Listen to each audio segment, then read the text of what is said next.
안녕하십니까. 반갑습니다. 오늘도 여러분을 뵙네요. 오늘은 우리가 성경 말씀에 예수님께서 하신 말씀, 너희도 가려느냐, 너희도 가려느냐, 이 말씀을 중심으로 말씀드려 볼까 합니다. 참 믿음이란 쉽기도 하고 어렵기도 하고 부담되지요. 제가 유튜브를 하면서 저의 유튜브의 그 제목에서 여러분들이 느끼는 그 기분이 거부감이 좀 있을 것 같다, 그런 생각을 합니다. 보통 사람들은 말씀을 통해서든지 믿음이라는 것을 가지고 나의 어떤 필요한 무엇인가가 채워지기를 바라고요. 또 소망이라는 이름 아래 자기의 어떤 희망을 걸어보지 않습니까? 그러다 보니까 정말 들어야 되고 전해야 될 그런 말씀이 채워져야 될 때, 주어져야 될 때는 거부감을 일으키게 됩니다. 많은 사람들이 믿음을 위해서 성경 쓰기를 하고 성경 읽기를 하고 다양한 노력을 하죠. 그런데 쓰고 읽어도 그 진실한 말씀의 의미를 다 알지 못한다면, 깨닫지 못한다면 그 수고의 가치가 떨어지게 되는 거죠. 예수님 때에도 예수님이 말씀하실 때에 사람들이 반응이 그랬거든요. 오늘의 말씀에도 너희도 가려느냐 하는 이 말씀의 내용은 그 시대의 사람들이나 오늘 이 시대의 사람들이나 감정을 새롭게 하고 들어봐야 될 말씀입니다. 이 말씀을 하시게 된 동기를 우리가 잘 살펴보면 예수님이 디베랴 갈릴리 바다 건너편에 이르렀을 때 많은 사람들이 모였습니다. 그 원인을 성경은 이렇게 얘기합니다. 요한복음 6장 2절에 큰 무리가 따르니 이는 병자들에게 행하시는 표적을 보았음이로라. 사람이 건강이 필요하잖아요. 무엇보다도 건강을 가진다는 건 좋은 거잖아요. 그런데요, 예수님이 고치신 병은 우리가 알고 있는 감기나 무슨 고혈압이나 당뇨병이나 이런 병이 아니에요. 그 예수님이 고치신 병은 의사로서는 고칠 수 없는 불치의 병이었습니다. 그 불치의 병이 앉아서 일어나지를 못하는 사람, 눈을 못 보는 사람, 혈루증, 나병 환자, 쉽게 말하면 사람은 고칠 수가 없는 그런 병을 고치시니까 그 기적이 더 크게 보였던 것입니다. 지금도요, 지금은 그런 병이 아니더라도 그저 어떤 자기가 위기를 느끼는 질병을 고치면 사람들이 많이 모여들어요. 예수님은 이곳에서 자기의 직접 따라다니면서 예수님의 말씀을 배우고 하는 제자들의 믿음도 그렇게 완벽하게 믿으신 게 아니에요. 예수님이 십자가에 달리시기 위해서 그 로마 병정들에게 잡혀가실 때에 그 모습을 보면 알지 않습니까? 사람들이 많이 모이면 사람이라면 누구든지 먹을 걸 걱정하잖아요. 그래서 예수님께서 눈을 들어 큰 무리가 자기에게로 오는 것을 보시고 빌립에게 이르시되 우리가 어디서 떡을 사서 이 사람들을 먹이겠느냐. 그러니까 그러면서 이렇게 말씀하시면 친히 어떻게 하실지를 아시고 빌립을 시험하고자 하심이라 그랬어요. 빌립이 뭐라고 대답하나 보자. 근데 빌립의 대답은 역시 빌립이 대답하되 각 사람이 조금씩 받게 할지라도 200데나리온의 떡이 부족하리이다. 돈으로 계산하는 거죠. 근데 예수님이 그렇게 기적을 행하시는 것을 보면서도 이런 돈으로 환산하는 이런 불완전한 제자의 모습을 봅니다. 이건 꼭 빌립의 모습뿐만이 아니고 오늘 우리들도 하나님의 말씀에 기적과 능력과 창조의 권세를 알면서도 이것을 그렇게 확실하게 믿지 못하는 경우가 많이 있죠.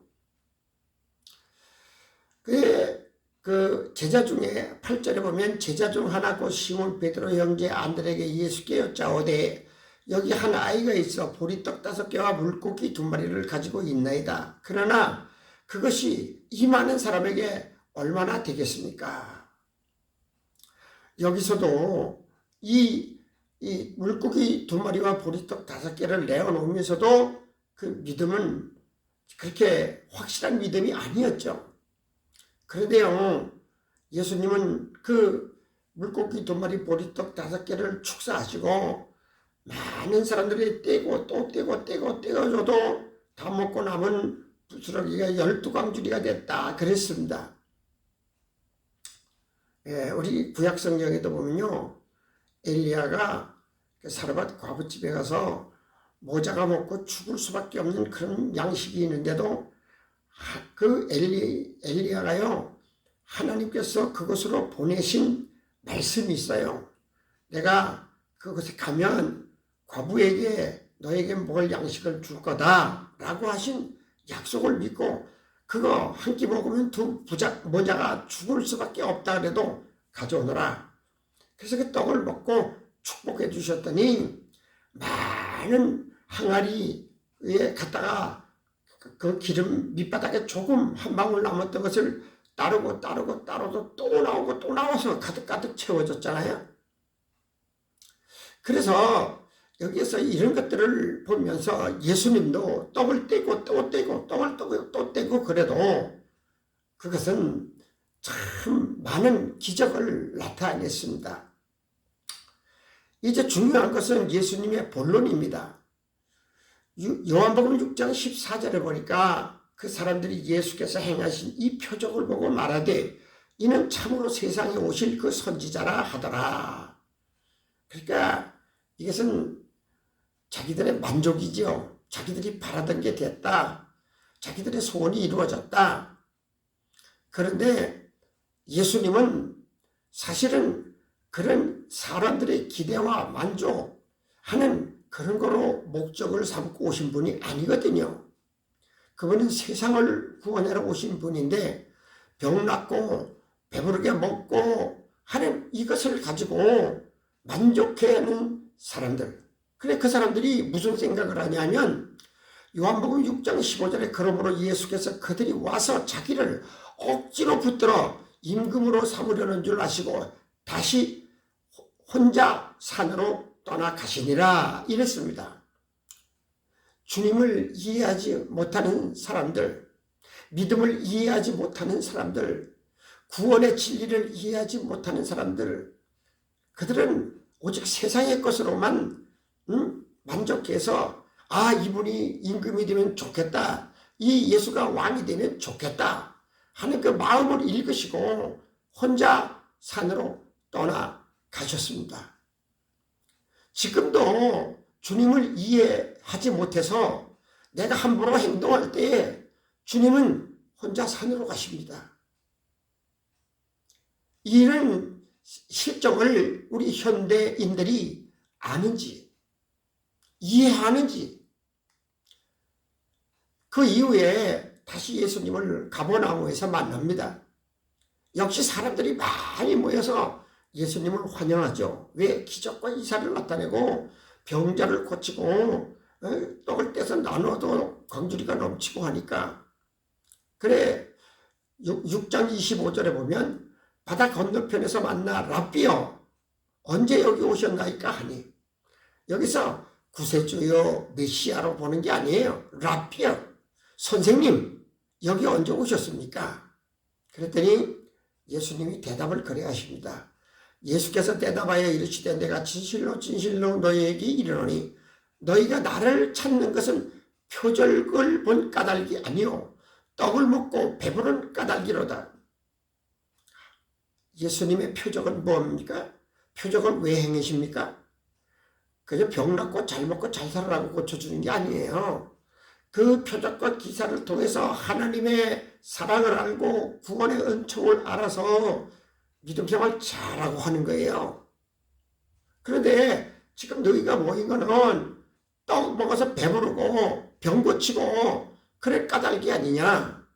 그러면서 예수님이 이들에게 말씀하시면서 요한복음 6장 27절에 보니까 썩을 양식을 위하여 일하지 말고 영생하도록 있는 양식을 위하여 하라. 이 양식은 인자가 너희에게 주리니 인자는 아버지 하나님께서 인치신 자니라. 그렇게 말하면서 하나님이 인친 자라고 말을 하면서, 너는 육신에 배부른 것만 가지고 생각하지 말고 양식, 영생하도록 영원히 사는 양식을 위해서 해라. 그리고 예수님이 말씀하시는 게 영생이니 생명의 떡이니 내 살이니 내 피니 뭐 참떡이니 목마름 다시 영원히 산다, 또 이런 다시 살아난다, 이러한 말씀을 하시니까 이 배부르고 기적을 보고 왔던 사람들은 이해가 안 되는 거예요. 오늘도 교회 속에서 이런 사람들이 많아요. 병을 고치고 기적이 낫고 은혜가 되고 깔깔된다고 하면 좋아서 하는데, 사람이 많이 모이는데 자기가 오신 목적, 내려온 떡이라 생명의 근원이라 살과 피, 생명의 떡, 영원, 부활을 얘기하니까 이 흥미가 없는 거예요. 다 보이지 않는 것이고 믿어지지 않는 거잖아요. 그러니까 41절에 가서 보면 자기가 하늘에서 내려온 떡이라 하심으로 유대인들이 예수에 대하여 수군거렸다. 이게 오늘 이 교회의 현상이기도 해요. 뭐 설교를 하면서 많은 것으로 사람의 귀를 즐겁게 하고 마음을 즐겁게 하고 하면은 많은 사람들이 모이는데 진짜로 복음이, 진짜로 진실한 하나님의 말씀이 선포되는 곳에는 사람들이 수군거려요. 야, 재미없다, 딱딱하다. 말씀이 자기 수준에 맞고 내 이해에 들어오면 아주 쉬운 거예요. 즐겁고 기쁜 거예요. 그러니까 자기 수준에 맞고 자기 이해에 맞추려니까 어려운 거예요. 예수에 대하여 유대인들이 예수에 대해서 수군거렸다. 그런데 하나님의 입장에서 보면 꼭 해야 될 말씀이고 해야 될 일이라는 것을 알아야 됩니다. 그때부터 66절에 가보면 그때부터 그의 제자 중에서 많은 사람이 떠나가고 다시 그와 함께 다니지 아니하더라. 예수님의 제자가 12명이잖아요. 근데 여기에서 보면 제자로 따라다니는 사람들이 많았어요. 엄벙덤벙 따라다니는 사람들이 많았어요. 신바람이 나서. 그런데 예수님의 참 생명의 말씀이 선포되니까 다 떠나가 버리고 다시는 그와 함께 다니지도 않고 찾아오지도 않더라. 오늘 믿음의 현상과 비교를 해볼 필요가 있습니다. 결국 그들은 예수님을 믿는 믿음의 본질을 이해하지 못해서 떠나갑니다. 오늘도 이 세상 교회에서 참 복음이, 생명의 말씀이, 하나님의 진리가 선포되면 야, 재미없다, 수군거리고 이게 어려워서 어떻게 알아듣겠냐, 그리고 떠나가요. 그러니까 예수님이요 다 떠나간 다음에 12제자만 남았어요. 그들을 돌아다보시고 너희도 가려느냐? 여러분 어떻게 생각하십니까? 산으로 혼자 가시던 예수님, 너희도 가려느냐 하는 그 심정. 오늘날에도 많은 사람들이 수군거리고 어렵다며 떠나가는 사람이 많아요. 가슴이 무너지는 예수님의 질문 어떻게 생각합니까? 사람들은 예수님의 말씀에 반문하는 사람이 많아요. 돈이 일만하게 뿌리라 그러니까 이거 목사가 하는 소리인 줄 알아요. 성경 말씀이에요. 부자가 천국 가기 어렵다 그러니까 그거 뭐 목사가 하는 소리로 알아요. 성경 말씀이에요. 진실한 믿음은 예수님의 오심, 구원의 진리를 위한 말씀으로 나가야 합니다. 제자들 보고 물었더니 너희도 가려느냐? 그랬더니 예수님의 제자들이 말합니다. 생명의 말씀이 여기 있은즉 제가 어디로 가오리까? 우리는요 말씀을 떠나가면 안 돼요. 생명의 말씀이 있는 곳에서 살아야 됩니다.